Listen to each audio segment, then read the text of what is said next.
Mga kapuso, parol nga human sa mga uga ginbida sa banwa sang estansya. Pagtibong sang lokal nga produkto sang banwa luyag ipasalida. Si John Sala nakatuto. Isa ka simbolo sang Pasko sa mga Pilipino ang parol. Tag sa kapasko bida ang mga madinuagon nga parol nga may nagkalain-lain nga disenyo kag inspirasyon. Sa istansya Iloilo bangot isa ang banwa sa nagapanguna sa probinsya sa industriya sang uga o kon dried fish. Nangin agaw atensyon ang ginhimo nga parol. Human sa fishbone tapa ang parol nga ginpasalida sang Estancia National High School sa parol making contest sa labing una nga Igpat Festival sang istansya.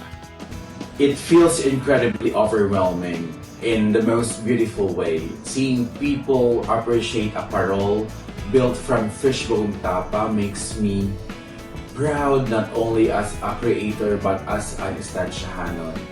Tuman kataho mga iya obra maestra, ilabi na kung mapasiga na. Magluwas sa fishbone tapa, nagamit maninis ang crab shells, abakasinamay, kag coconut shells. Madamo ang napawaw bangod sino man abi ang maghuna-huna nga ang inugsudan kun tani nga fishbone tapa. Sarang gadi mahimo nga dekorasyon sa Pasko.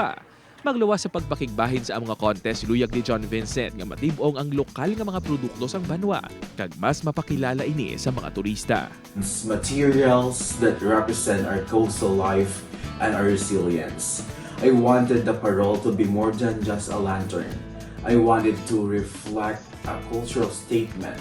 Every piece, every texture tells the story of Estancia's creativity and strength. Ang uga parol ni John Vincent, ginkilala nga kampyon sa kompetisyon.